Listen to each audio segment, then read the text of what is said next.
Hi guys, it's Chris at Cork and Crown, back in my cider shed with some more cider to try. And it's not from Ross and Y, for once.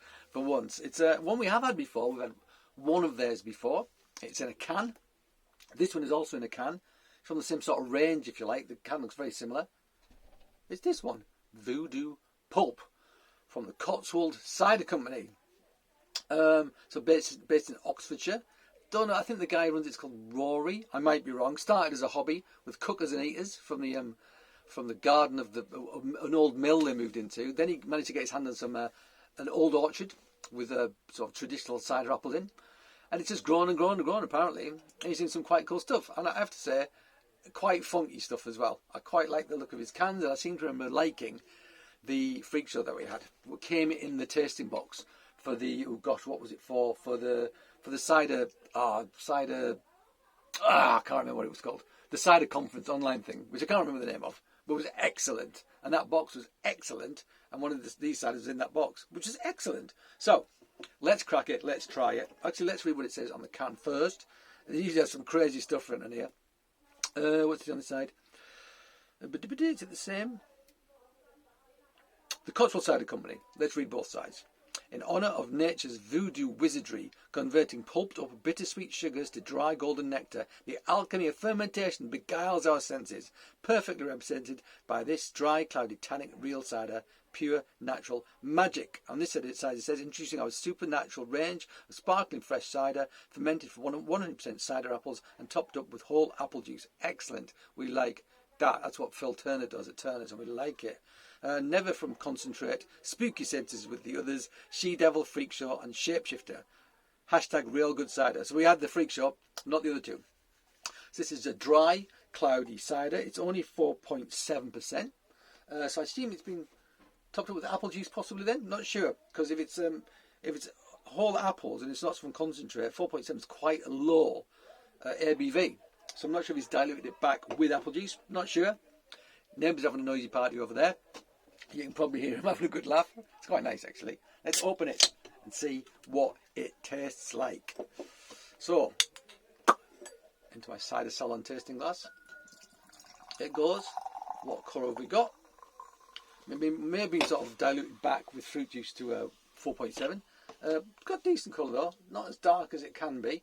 So I'm wondering if it has been diluted a little. Not sure. Super hazy though. I mean that looks like an IPA or something, doesn't it? Unfiltered craft beer, that's what that looks like, which is great. Really well unfiltered. Not super sparkling, which is good. We didn't want it too sparkling. So dry, cloudy, tannic. This is like pretty traditional in style. It sounds like. Let's have a sniff. It smells quite traditional as well. It smells a little bit tart actually, which I kind of like. Nice nose. It has got like cider apple characteristics to it. There is a sort of tartness on the nose as well, which I must say I do like. Makes me think a bit like grapefruit. That's the sort of character. And ginger beer, which is something I got in another one recently. But ginger beer like my dad used to make, not commercial ginger beer. So grapefruit, ginger beer, cider apples. Nice mix of aromatics. That all of them make me very happy indeed. This is a bit too cold. The thing about cans is to get cold very quickly, which is a good thing, but it just means that this can's got cold much quicker than I thought, and it's colder than I would have liked to have had it. But what the heck? Let's give it a sip.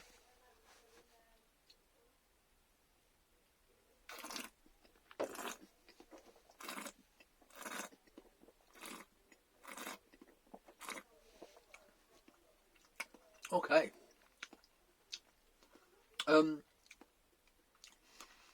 Hints of tannin, not super astringent. That thing I got on the nose, that sort of grapefruit character, that's coming through on the palate. It really is. And I like it. There's almost like a leathery skin-like character. Not hard tannin though, not bitterness on the back. But there's a skin-like, sweated, aged apple character to it as well, which I like very much. But yeah, there's a definite grapefruit element to this. It has kind of a 24.7.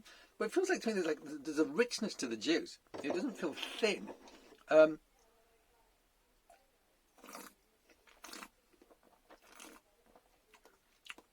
So I wonder if it's been diluted back to 4.7.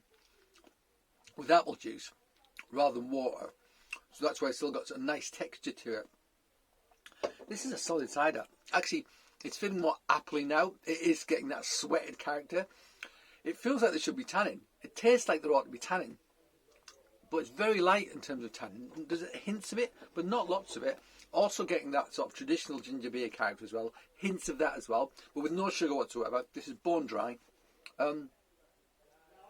This is tasty, actually. Yeah, and I seem to remember thinking the last one was pretty damn tasty as well. This is a solid cider. It really is. I mean, you see something like that, it could be gimmicky. It could be like, you know, it could be form over function, if you like. But actually, it's not.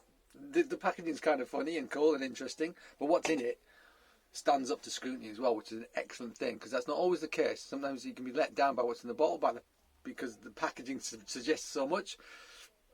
Like the dab at it from the Dunkin's that we had massively disappointed me, that, because I really like the package.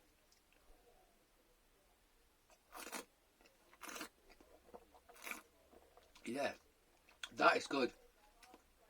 It's quaffable. It's dry. There's loads of fruit in it. It's got acidity.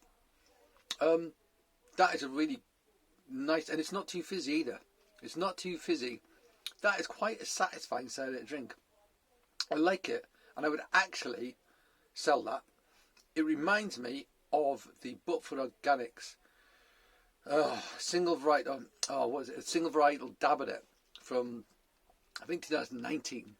It had quite bold acidity and so forth. Lots of character. It was still, but texturally it reminds me of this as well. So if it's reminding me of something that's made by Martin Harris at Butford Organic, it's got to be good, because he's a great cider maker. But it feels like almost like a sparkling version of that, which is an excellent thing. Yeah, I've got to get hold of more of their stuff now. I want to try all of it.